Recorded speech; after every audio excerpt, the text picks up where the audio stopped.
Buenos días, sean todos bienvenidos a su programa J5 Interactivo, un espacio donde civiles y militares se dan la mano.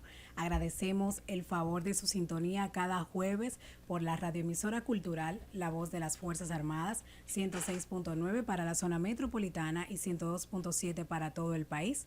Les saludamos en nombre de nuestras autoridades militares, el ministro de Defensa, Teniente General Carlos Luciano Díaz Morfa, Ejército República Dominicana, y nuestro director de Asuntos Civiles del Estado Mayor Conjunto del Ministerio de Defensa, Coronel Juan Julio Tejeda Madera, Ejército República Dominicana.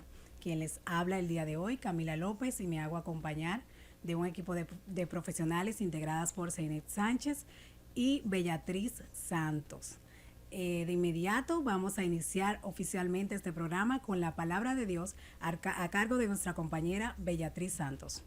Gran remedio es el corazón alegre, pero el ánimo decaído seca los huesos. Proverbio capítulo 17, versículo 22. La palabra de Dios es lo más grande, lo que nos sostiene, lo que nos motiva en cada una de las tareas de los seres humanos. Nosotros hemos querido en la mañana de hoy dedicar este programa especial porque justo mañana viernes se celebran 2 años de la declaratoria de la pandemia por parte de la Organización Mundial de la Salud.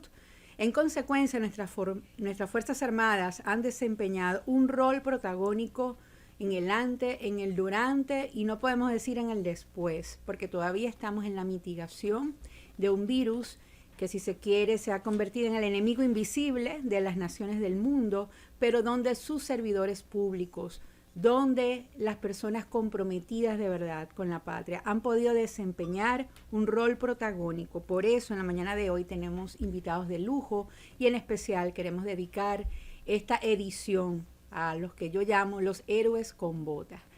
Recuerden que ustedes pueden hacer sus llamadas telefónicas para que puedan interactuar en vivo con nosotros a través del 809-200-3141 y seguirnos a través de nuestras redes sociales, @mdefensard. J5 Interactivo, un espacio donde civiles y militares se dan la mano. En breve retornamos.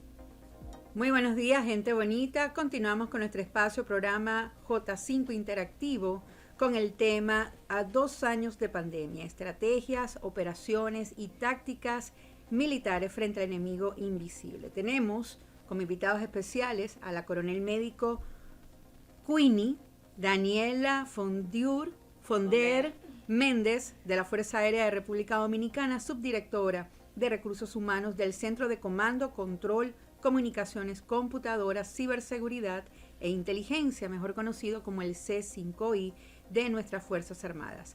Junto a ella le acompaña el director de tecnología del C5I, Teniente Coronel Plinio Mejía Pérez, Ejército de República Dominicana. Ellos merecen un fuerte aplauso en la mañana de hoy. Bienvenidos. Ellos son nuestros héroes con botas en medio de esta batalla sin igual. Considero uno de los principales desafíos, no solamente para los gobiernos del mundo, sino también para los militares, para esos servidores públicos, para esos profesionales de la salud, que en el antes y en el durante, porque todavía el virus no se ha ido, debemos de decirlo y tenemos que seguirnos cuidando, ellos han estado al frente en la primera línea de defensa. Muy buenos días, mi querida doctora, Dios me la bendiga mucho. Amén, y a usted amén, también, comandante. Buenos días. Gracias. ¿Qué ha significado para ustedes en lo personal ejecutar estas operaciones militares desde el inicio de la pandemia, en un escenario que sabemos ha sido de mucha incertidumbre, de mucho caos, al principio de mucha desinformación, y que ahora felizmente hemos llegado a algunas conquistas, doctora? Bueno, como le comentaba hace unos momentitos aquí en cabina, entiendo que esto ha sido un privilegio, el poder estar al frente de esta situación que a todos nos agarró por sorpresa, más que un desafío. Ha sido un privilegio, una oportunidad de crecimiento no solamente en la parte profesional, sino también en la parte personal y espiritual, porque nos tocó sacar de abajo en un momento que había mucho temor, había mucho desconocimiento, y lo que había era que resolver. Como decimos los militares, cuando se nos da una misión, el tiempo que tenemos que prepararla y ejecutarla. No tenemos espacio ni para temer, ni para tener dudas, sino para proceder a ejecutar lo que los superiores han confiado sobre nuestros hombros. O sea que realmente ha sido un espacio y una oportunidad de crecer en forma integral como ser humano. Un espacio y la oportunidad también en medio de un escenario de incertidumbre, donde Así su es. vida, ustedes como médico y como militar también, no sabían con quién se estaban enfrentando. Y en ese momento, ustedes a la cabeza, salir a las calles, tomar decisiones importantes para proteger a la ciudadanía. ¿Cómo fue todo ese proceso de organizar esas estrategias, de esas operaciones, de coordinar a un personal médico? Bueno, realmente, como decíamos en un principio, Dios está por encima de todo y coloca a sus hijos en una forma particular en el momento que tiene que actuar. En la unidad a la que pertenecemos, el C5I, realmente es una unidad, es un centro de comando y control, una unidad operativa, donde nunca nos íbamos a imaginar que le iba a tocar liderar una operación de carácter esencialmente médico.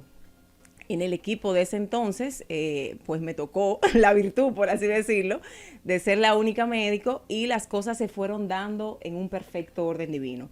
Nosotros nos inauguraron en febrero, ya en marzo se hace la declaratoria de pandemia y las cosas se fueron dando. Las misiones fueron cayendo y fuimos entonces acatando y haciendo en la medida de que se presentaban las necesidades. En un primer lugar, bueno, llega la enfermedad, ¿qué hacemos? ¿Qué hay que hacer? No solamente desde el punto de vista médico, sino también desde el punto de vista estratégico militar.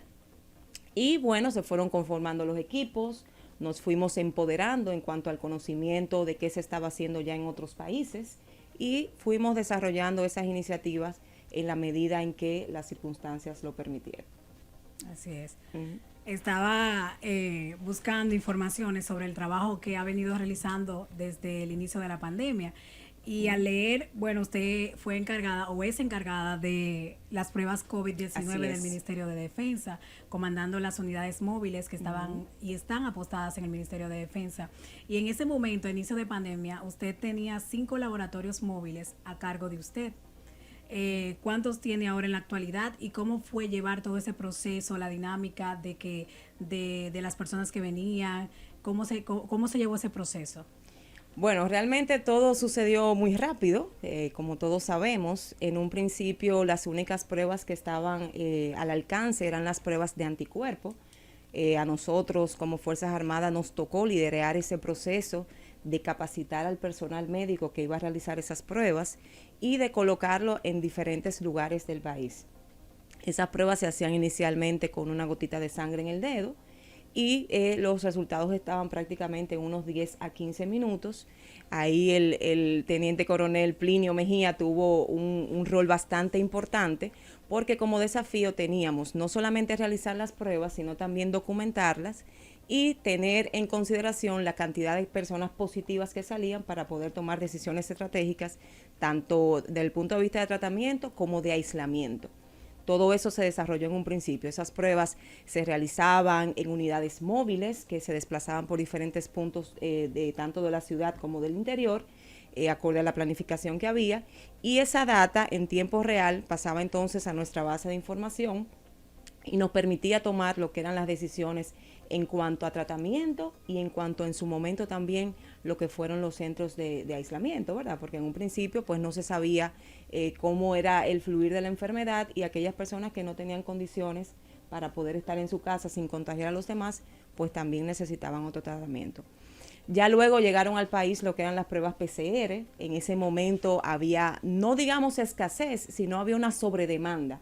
Y lo que se ofrecía a nivel de laboratorio pues no satisfacía todas las demandas. Entonces la logística que había era un poco complicada porque había que llamar, hacer una cita, el laboratorio mandaba a tu casa y eso indiscutiblemente limitaba la cantidad de pruebas que se podían hacer por día. Estratégicamente decidimos habilitar inicialmente aquí un punto de esas pruebas PCR para que de una forma planificada y también con el debido aislamiento pues pudiéramos atender un volumen considerable durante un día. Así inició lo que eran esas pruebas PCR. Y ya bueno, quisimos ampliar esa posibilidad tanto a localidades militares como a otros puntos de aquí del país, y ahí fue que se emplearon las unidades móviles para empezar a hacer esas pruebas PCR. Ya luego, en última instancia, llegaron al país lo que eran las pruebas de antígeno, que de igual forma también se obtenía un resultado de forma más rápida, en unos 10 minutos, y continuamos utilizando la misma estrategia de utilizar esas unidades móviles para llevar ese servicio a diferentes puntos tanto de la ciudad como del país. Y hasta la fecha lo hemos mantenido. Actualmente aquí en el ministerio tenemos apostado una unidad fija, tenemos también en la Fuerza Aérea, en la Armada, y seguimos también haciendo esas pruebas en lo que son los puertos de entrada, en los aeropuertos. Otra cosa que yo quiero saber es que ¿cómo se hicieron ustedes, los médicos, para no contagiarse de este virus que vino en ese tiempo? O sea, fue algo como un boom y ustedes Sí. enfrente de todos y muchos se contagiaron, otros no. ¿Y cuál fue el cuidado que ustedes tomaron? Mira, yo creo mucho en lo que se llama que es la medicina holística. La medicina holística habla de lo que es la mente, el espíritu y el cuerpo. No había tiempo para tú pensar en enfermarte. Tomamos todo lo que eran las precauciones que estaban establecidas, utilizar los trajes de seguridad, utilizar las mascarillas, higienizarse las manos de forma frecuente. Pero yo honestamente no te puedo decir, más allá de una fuerza superior que nos haya cuidado. En mi caso particular, empecé a trabajar en marzo, o sea, del 19 con cientos de enfermos al día, y a mí no me dio COVID sino hasta junio del año siguiente, y fue de forma muy leve. Y teníamos un tú a tú el día a día. Eran cientos de personas enfermas que venían por las pruebas y nosotros nos tocaba interactuar. Nunca hubo un miedo, nunca hubo un tengo que mantener una distancia, utilizar las barreras de protección que estaban establecidas y brindar el servicio. Y muchos se enfermaron, otros no, y como dice, cuando toca, toca. También tengo entendido que ustedes realizaban visitas domiciliarias a aquellas personas que estaban contagiadas del virus en ese momento, cuando todo era caos e incertidumbre, y que le teníamos ese pánico a la enfermedad. Háblenos un poquito de eso, porque no solamente el trabajo lo hicieron desde aquí, sino que se trasladaron a todo el territorio nacional para ayudar a esas personas que necesitaban esa asistencia médica en ese momento. Así es, ahí el teniente coronel Plinio Mejía también tuvo un papel preponderante, porque esas visitas no era solamente lo que se veía, de que la unidad llegaba a la casa y se hacían las preguntas del lugar, sino que eso estaba sustentado con un software de preguntas que también nos permitía pues tener toda esa base de datos almacenada y también llevar no solamente las estadísticas, sino también el comportamiento de la enfermedad. Como comentabas, se conformaron brigadas que se dirigían a las casas para darle un seguimiento, porque esas visitas domiciliarias, como en un principio no se sabía mucho de lo que iba a ser la evolución de la enfermedad, y las personas pues se convirtió como en un tabú, como que la gente que estaban positiva, ellas mismas no querían como que decir que estaban positivas y demás, y la idea era poder tener un cara a cara, ver realmente cuál era la condición de esas personas, si necesitaban en un punto dado trasladarse a un centro de salud, que en ese momento también eran algunos que estaban específicamente dedicados a eso, no todos los centros de salud, y de esa forma pues poder ofrecer una respuesta oportuna, tanto a la enfermedad en sí como a las personas que potencialmente podían contagiarse. Cabe resaltar que fue una medida muy bien aceptada por la población. O sea, todavía a la fecha recibimos comentarios de personas que dicen que se sintieron muy acompañadas, que recibieron un trato especial, que se sintieron protegidos por el Estado y por ese servicio que se brindaba. O sea que aunque su momento fue un poquito sacrificado, realmente los frutos todavía los seguimos cultivando y entiendo que se cumplió con el objetivo de esa misión. Así es, valió la pena. Sí, totalmente.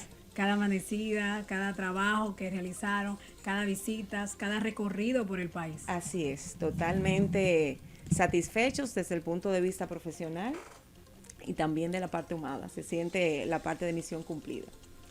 Yo creo que como nunca se puso al relieve la gestión de los recursos humanos que usted muy bien representa en el día de hoy.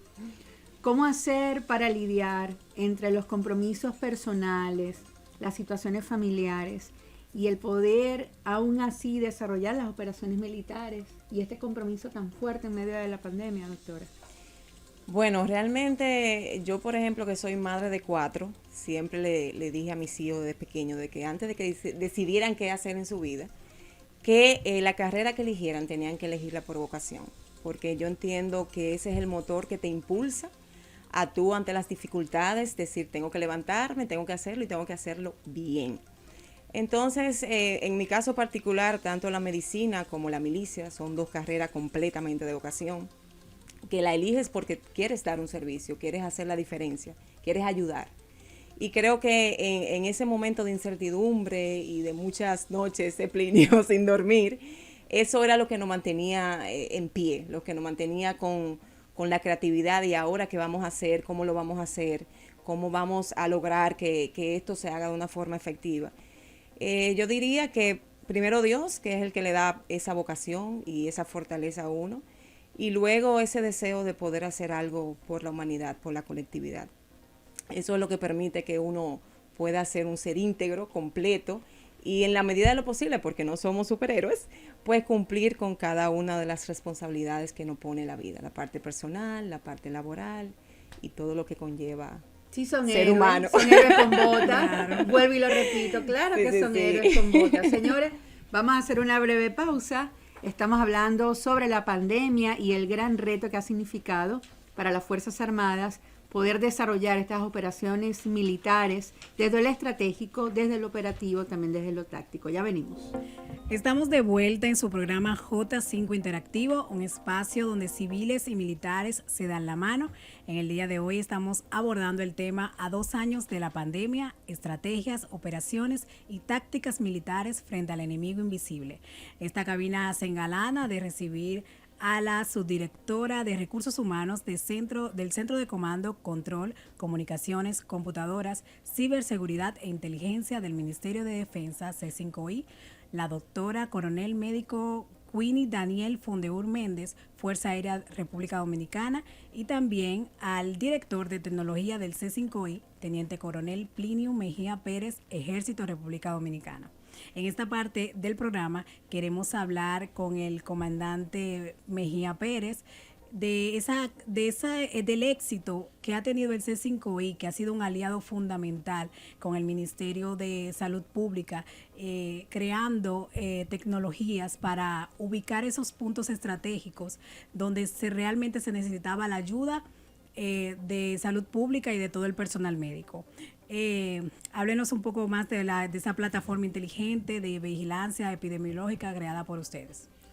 Muy buenos días, gracias por la invitación.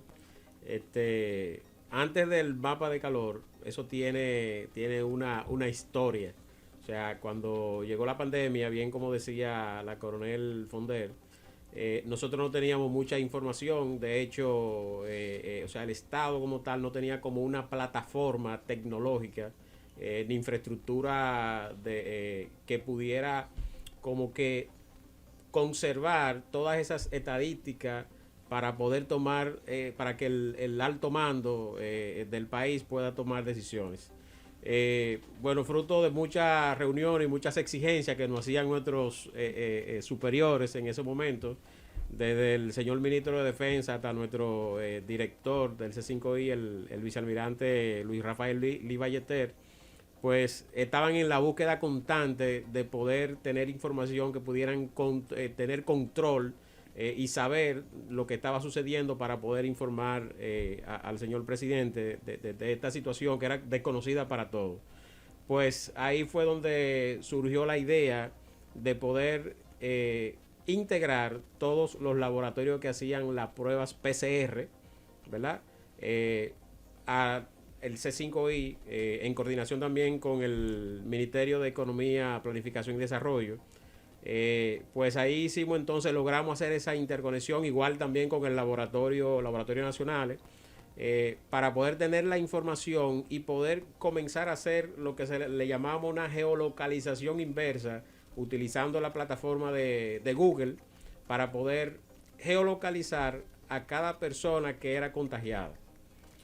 Luego de ahí fue que surgió ese mapa de calor, y ese mapa de calor era muy interesante porque de ahí era que los superiores podían tener información para tomar decisiones, para que los médicos pudieran, o sea, hacer estrategias de que los médicos puedan atacar el virus en las diferentes localidades. Y así también, ustedes vieron que en ocasión hubieron ciudades que fueron cerradas para ni se salía ni se entraba a la ciudad. Eso era para que el virus no evolucionara hacia otras ciudades y poder tenerlo controlado. Entonces, ese mapa de calor decía dónde hacer eso. Igualmente, con ese mapa de calor, estratégicamente, esa visita domiciliaria que se hacía y ese cuerpo de médicos que se instalaban esos operativos para hacer pruebas PCR, pruebas de antígeno y todo eso que en ese momento se tenían.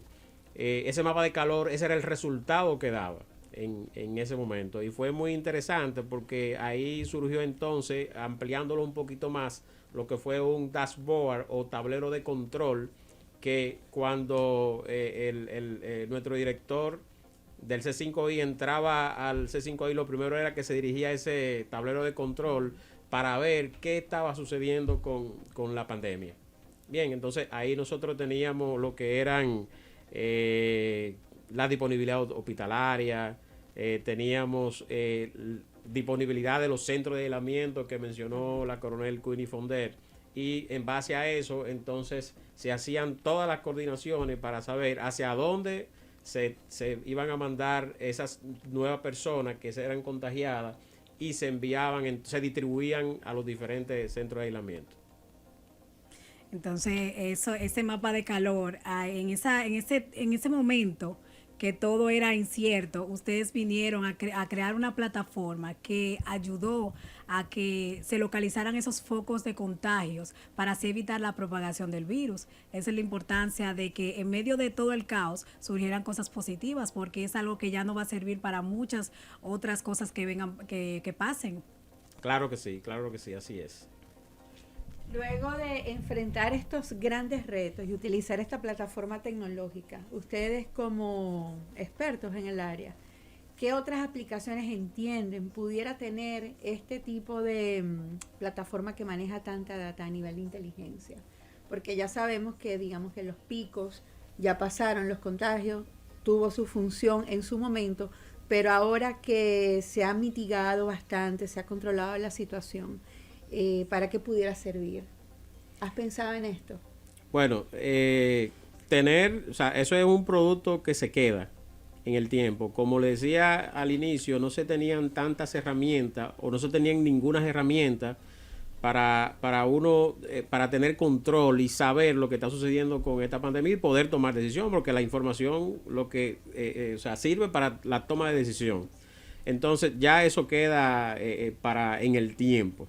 Hubieron otras aplicaciones que se desarrollaron, por ejemplo, como el Contact Tracing, que es una aplicación interesantísima con mucha inteligencia, utilizando inteligencia artificial, que es una aplicación, un código que liberó el MIT, el Instituto Tecnológico de Massachusetts, y nosotros adoptamos ese código e implementamos una aplicación, y esa aplicación lo que hacía era lo siguiente. Recuérdense que había mucho pánico con todo lo que es el virus. Ahora estamos un poquito más relajados con el virus porque ya los médicos lo conocen, hay mayor control, saben cómo tratarlo. Y le voy a contar una anécdota luego, más adelante, sobre eso. Pues esa aplicación lo que hacía era que yo podía saber con quién un contagiado estuvo contacto. Pero eso se implementó cumpliendo con todas las políticas de privacidad que en ese momento incluso nos exigió Apple y Google Store para la implementación de esa aplicación. Hasta que no cumplimos con todas esas políticas, no pudimos implementar la aplicación. Entonces, ¿qué buscaba esta aplicación? Si yo sé con quién una persona tuvo contacto, entonces ya yo sé que esa otra familia se va a contagiar y yo podía tomar decisión para prevenir. O yo podía saber si esa persona había violado el aislamiento domiciliario que debería tener esa persona. Y si era una persona que muchas personas fueron irresponsables en el momento de que estoy contagiado, pero seguían igual. O sea, seguían contagiando a otra persona. Seguían una vida igual. Entonces, no era lo correcto. Entonces, claro, yo no sabía quién era la persona. Simplemente yo sabía que en un punto, esa persona, ¿verdad? En una provincia, tuvo contacto. O sea, ese punto rojo en el mapa que me indicaba, había tenido contacto con varias personas más. Entonces, en ese lugar se iba, se hacían pruebas y se tomaban controles, medidas, para que esos puntos rojos, porque no sabía qué persona era realmente, no siguieran en ese contagio. Ahí iban también lo que eran iban altoparlantes y se hablaba a las personas, se fumigaba. O sea, había toda una estrategia y todo un engranaje, ¿verdad? Para evitar todo este tipo el contagio. Que por una persona que faltara o incumpliera con las reglas, ya se hacía un operativo en esa zona. Ya se hacía un operativo en esa zona. Entonces, esas son cosas que a lo mejor no salieron, no se vieron, pero todo ese trabajo y toda esa logística, había un equipo de personas en el C5I que estaban trabajando 48 horas sin dormir, 78 horas sin dormir.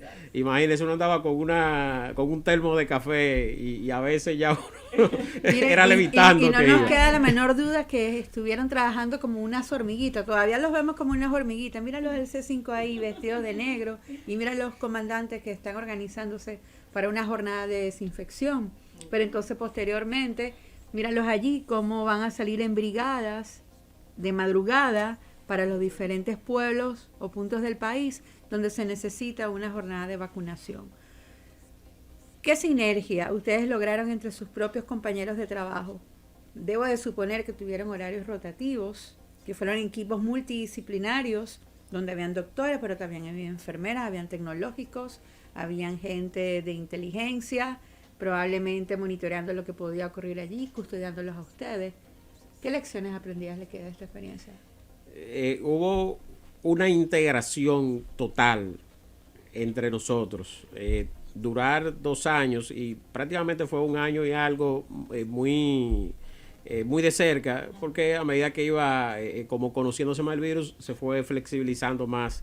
Pero hasta el punto que recordamos que o sea, el país estaba cerrado y nosotros estábamos aquí. O sea, no estábamos en la casa, estábamos aquí. Y eso, como decía la coronel Queenie Fonder, fue una enseñanza de vida, porque nosotros crecimos como personas. Hubieron momentos que lógicamente uno podía irritarse, hubieron fricciones en su momento, pero porque somos personas, y con una carga de trabajo de esa naturaleza, pues es lógico que suceda. Pero al fin y al cabo, lo que sucedió fue que alguien le pedía excusa al otro porque había faltado, pero fue algo, una experiencia que no se puede borrar, y algo que sirve para el futuro. Yo me acuerdo que en una ocasión llegaba a la casa, de tantas las ocasiones que sucedió, 8 de la noche llegaba a la casa y ahí recibí una llamada: se necesita tal cosa. Yo sentarme en el comedor de mi casa, 8 de la noche, levantarme de ahí a las 5 de la mañana, bañarme y regresar de nuevo a la oficina. Todo eso sucedió, pero eso es parte de sabemos que nosotros como militares, como decía la coronel, o sea, es por vocación que hacemos esto. Y sabemos que eso va a suceder en cualquier momento, y uno tiene que estar preparado para hacerlo. A mí me llama la atención, y probablemente a muchos que nos están escuchando en esta mañana, hablar del C5I, y que ustedes son miembros, son parte del C5I, donde se maneja nada más y nada menos que todas las informaciones, no solamente por el tema de pandemia, sino de defensa y seguridad nacional. Entender cómo ustedes funcionan, cómo gestionan esas reuniones con un personal tan complejo y con unas misiones tan importantes. Háblenos un poquito sobre esto, doctora. ¿Cómo son esas reuniones? Porque a mí me consta que el comandante Elí en las mañanas alinea a todo el mundo y hace sus reuniones que nada más ustedes conocen. Revelen un poquito sobre eso. A ver. Bueno, lo que se pueda decir, ¿verdad?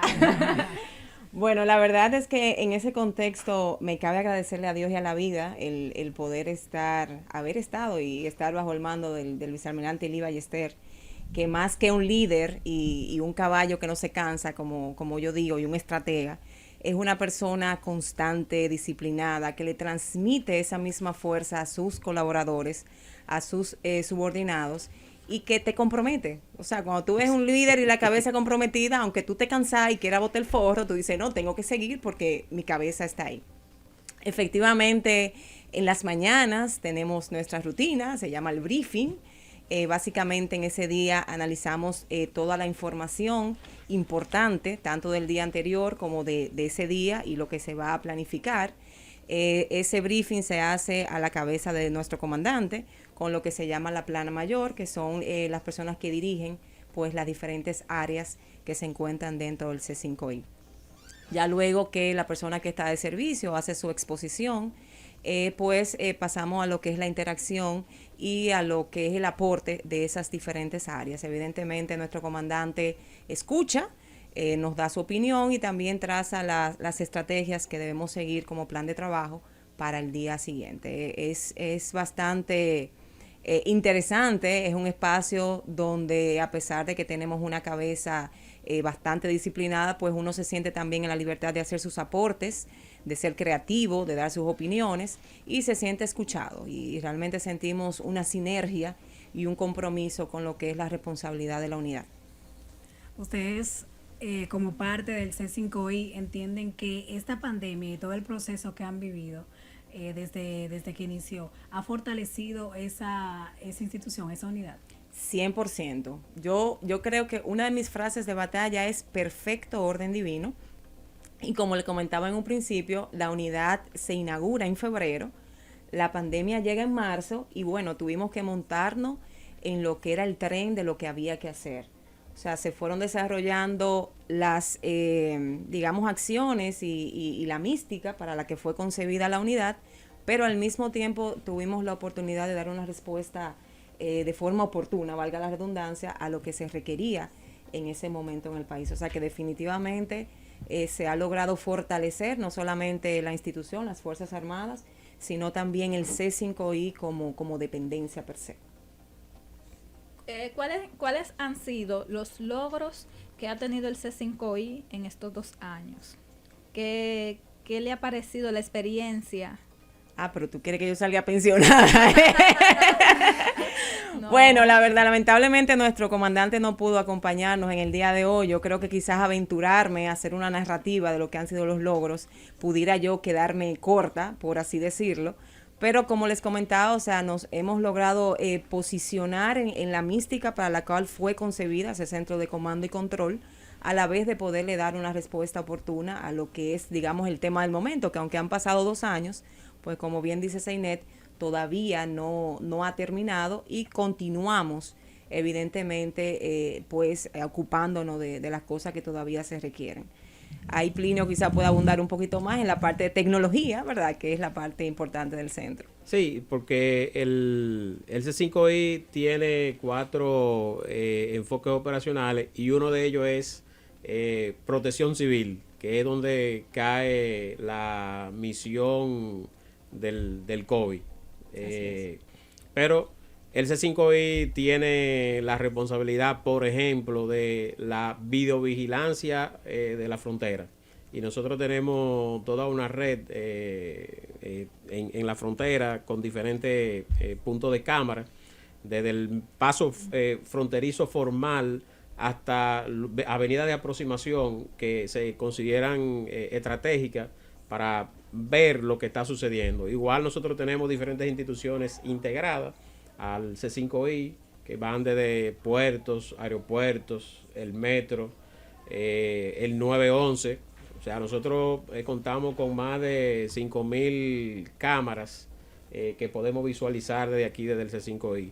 Y realmente el C5I ha tenido un posicionamiento, como dice la coronel Queenie, porque el contraalmirante ha sido, perdón, el vicealmirante. Vicealmirante. Ya son 2. Ha tenido una visión de este centro hacia dónde se puede dirigir y poco a poco, luego de la pandemia, porque la pandemia, o sea, retrasó como el el crecimiento y la planificación que se tenía hacia dónde se iba a llevar el C5I, y él ha tenido una visión muy clara siempre desde el inicio con el centro, y el centro ha ido creciendo y hay muchas responsabilidades que se van adicionando, y vamos a tener tenemos un centro que es como las Fuerzas Armadas del futuro. Lo tenemos hoy en día. A mí me parece que definitivamente la misión para la cual fue creada el C5I se estrenó con esta guerra al enemigo invisible. Quizás inicialmente, digamos, las misiones tradicionales, que muy bien las conocemos, que son la prevención del contrabando, acciones ilícitas al medio ambiente, el narcotráfico, y digamos que las amenazas comunes en la región, paralizaron su razón de ser para concentrarnos en esta batalla frente al COVID. Y debo de colegir que no creo que sea un atraso, sino más bien una evolución inesperada a años luz, donde tuvieron que colocar todas sus capacidades para poder demostrar, primero a nivel doctrinal, a nivel estratégico, a nivel operativo, a nivel táctico, de todas las funciones para las cuales ustedes fueron formados. Por eso yo les reitero a ustedes las felicitaciones en esta gran victoria, porque pienso que a pesar de que el COVID no ha desaparecido, se ha incorporado, pienso yo, en la escala de las diferentes enfermedades conocidas por los profesionales de la salud. El trabajo de ustedes no ha descansado y se ha, pienso yo, catapultado, y mucho más ha puesto al relieve el trabajo que los militares han desempeñado. Ya para finalizar, porque creo que nos quedan unos poquitos minutos, tan bonito que está este tema. A mí me gustaría escuchar de parte de ustedes, en lo personal, en lo profesional, cuál ha sido la mayor lección que han aprendido en medio de esto, más allá del compañerismo. Me refiero a poder levantarse en las mañanas, verse frente al espejo y decir: soy un soldado de República Dominicana y aquí estoy para darlo todo por la patria. Eso me lo van a responder después de esta pausa comercial. Este es J5 Interactivo, un espacio donde civiles y militares se dan la mano. Mañana viernes 11 de marzo del año 2022 se cumplen justamente 2 años desde la declaratoria de la pandemia por parte de la Organización Mundial de la Salud, después de detectarse numerosos, miles de casos en todo el mundo, y la amenaza común para todos los países del planeta de la enfermedad del COVID-19. Estamos en la mañana de hoy con la coronel Fonder, quien ha sido, si se quiere, un caballo de batalla también en medio de estas operaciones militares. Es subdirectora de Recursos Humanos del C5I, y también se encuentra con nosotros el teniente coronel Plinio Mejía Pérez. Para ambos la misma pregunta. Después de 2 años de pandemia, ¿cuál ha sido para ustedes las lecciones humanas aprendidas? Ustedes son nuestros heroínos, con bota. Así es. Bueno, en mi caso particular, además de transitar por esos 2 años, pues la vida también me puso una prueba fuerte, que fue la pérdida de mi madre en medio de la pandemia, a consecuencia del cáncer. Y fueron 2 cosas que se conjugaron y que, como bien dices, como aprendizaje, lo vulnerables que somos. Como seres humanos somos sumamente vulnerables, sin embargo vivimos el día a día como que la vida no se va a terminar, y a veces no la valoramos desde el punto de vista humano y espiritual. En mi caso particular, que me tocó vivir esos 2 años desde un punto de vista del temor de las personas, y al mismo tiempo vivir con mi madre sus últimos días con una entereza y una valentía hasta el momento de cerrar sus ojos, me permitió aprender que además de esa vulnerabilidad, si realmente ponemos a Dios en primer lugar, si damos lo mejor de nosotros con humildad, no creyéndonos que somos la última Coca-Cola del desierto, sino que Dios nos dio dones y oportunidades para servir y hacerlo de una buena forma. Yo creo que de esa forma, cualquier desafío que se presente, uno con entereza lo puede enfrentar y lo puede resolver. O sea, que el ser soldados, el habernos tocado la oportunidad de servirle no solamente a nuestro país, sino a los seres humanos que estaban involucrados, fue un privilegio. Más que una carga o una responsabilidad, fue un privilegio para crecer en todo el sentido de la palabra como seres humanos. Plinio, te toca.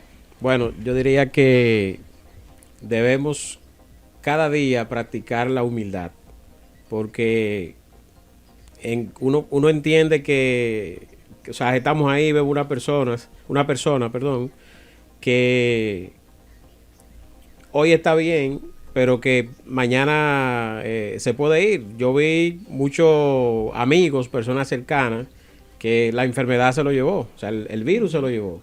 Y eran personas aparentemente sanas, pero ya no lo vemos, o sea, y a veces uno cree que uno es superior a otra persona. Por ejemplo, nosotros como militares, somos militares, pero debemos ser humildes, cumplir con la misión, ser respetuosos, mirar a las personas y saludarlo, llegar a un lugar, mirar a la persona a los ojos y saludarlo. A veces le pasamos a alguien, vamos con el celular, le pasamos a alguien por el lado y ni siquiera lo saludamos, ni siquiera lo vemos.